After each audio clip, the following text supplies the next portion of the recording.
So, you're planning a trip to Japan in 2025. That is awesome.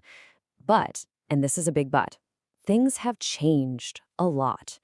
Any advice you got from a friend who went a few years ago? Yeah, it's probably outdated. It could even land you in some seriously long lines or cost you money you didn't need to spend. So, we're going to get you totally up to speed with what you really need to know right now for a smooth, smart trip. No, seriously, ask yourself that question. Are you really ready? Because relying on old info is, hands down, the biggest mistake people make. We're talking stress at the airport, hours wasted in queues, and your wallet getting way lighter for no good reason. I mean, one simple mistake, like packing the wrong kind of cold medicine, could totally throw a wrench in your arrival. But hey, that's not going to be you, not after this. We're going to make sure your trip is completely seamless. Okay, let's jump right in. We've got 5 main things to cover. First, your pre-flight checklist. Then, a survival guide to packing. After that, what to do the moment you land. We'll also get into some smart money tips and wrap up with the rules and culture you need to know. All right, section 1, your pre-flight digital checklist. This is all about what you need to do before you even leave the house.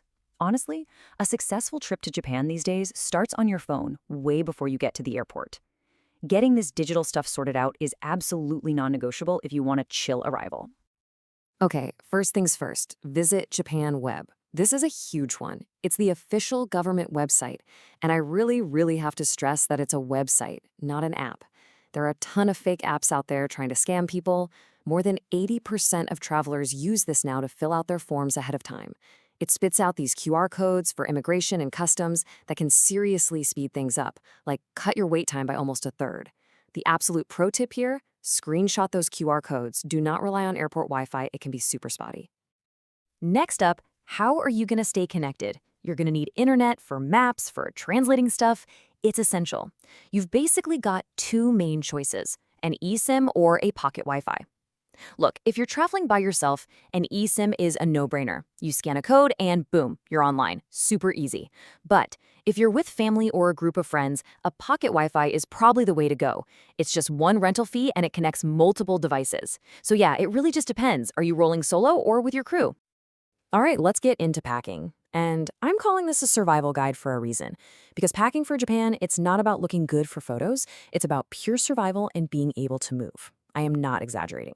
You're going to be dealing with endless stairs, super tight train aisles, and hotel rooms that are, let's say, cozy. Trust me, what's in your suitcase will literally define your entire experience. Okay, before a single thing goes in your bag, you need to see this list. Japan's customs are no joke. They're some of the toughest in Asia. Absolutely no meat products. Seriously, they'll take your beef jerky. A friend literally had a half-eaten burger taken from him at the airport. No fresh fruit either. And you have to be so careful with medications. Some common stuff like NyQuil-D with pseudoephedrine is totally banned. The golden rule here, if you're not sure, just don't pack it. Here's a new rule that trips up so many people. Power banks. The magic number you need to remember is 100 watt-hours. If yours is under that, you're good. But, and this is super important, it has to be in your carry-on and not just in your carry-on bag. The latest airline rules say it has to be on you, like in your pocket or in the bag under the seat in front of you. Not in the overhead bin, it's a fire risk thing. You really don't want your expensive power bank taken away. So all of this boils down to one simple idea. Pack for the journey, not for the gram. You're going to be walking a lot. Like 20,000 steps a day is pretty normal. My personal rule is 3 tops, 2 bottoms, max. Because you can and you absolutely should buy clothes in Japan. A store like Uniqlo is a lifesaver. It's affordable, and their seasonal stuff like heat tech for winter or Airism for summer is just incredible. Seriously, packing light is the greatest freedom you can give yourself on this trip. Okay, you made it. You've landed in Japan. Now, this next hour is critical. It can be super smooth or it can be total chaos. Let's make sure it's the first one. We're going to optimize your arrival so you're out of the airport and on your way in no time. Don't let anyone tell you otherwise. Japan is still a cash country. You'll need it for small ramen shops, temples, you name it. So your first money move is a big deal. Whatever you do, do not use the airport exchange counters. Look at those rates. They can be 10 to 15% worse. That's just throwing money away. Get just enough cash for your train ticket, and then the second you see a convenience store, a 7-Eleven, a Lawson, a Family Mart, use their ATM. They all have English menus, they work with foreign cards, and you'll get a way better exchange rate. Okay, This little card is probably the most important thing you'll pick up on your trip. It's called an IC card, like a Suica or Pasmo, and it is your magic key to Japan. Seriously, you just tap it for trains, buses, vending machines, convenience stores, everything. For tourists, the Welcome Suica is the one to get. No deposit, and it's good for 28 days. And hey, if you're an iPhone user, just get Mobile Suica. It's a total game changer. You can just add money to it right from your phone. So you're at Narita Airport. How do you get into Tokyo? You've got a few solid options. After a long-haul flight, my go-to is often the Narita Express, or Nex. It's just comfy, you get a reserved seat, you can just zone out. Now, if you're all about speed and your hotel is near Ueno, the Keisai Skyliner is your best bet. It's fast. But if you've got a ton of luggage and just want to be dropped off at your hotel door without thinking, the limousine bus is perfect. It all comes down to how you're feeling and where you're going. Okay, now you're in the city. Let's talk about how to be smart with your money. Because honestly, it is so easy to waste thousands and thousands of yen on stuff you just don't need to.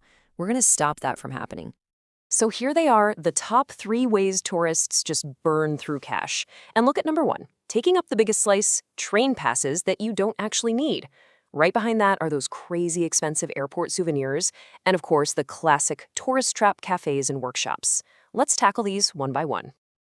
I need you to ask yourself this before you even think about buying a pass. Do you really need it? They market these things so well, they sound amazing. But the truth is, most people never travel enough in one day to actually make them worth the money.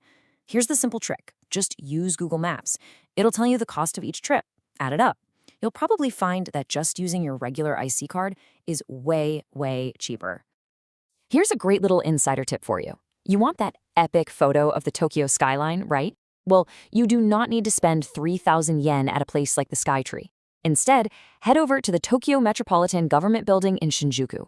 It has these amazing observation decks with incredible views, and guess what? It is 100% free. And for our last section, let's talk about rules and culture.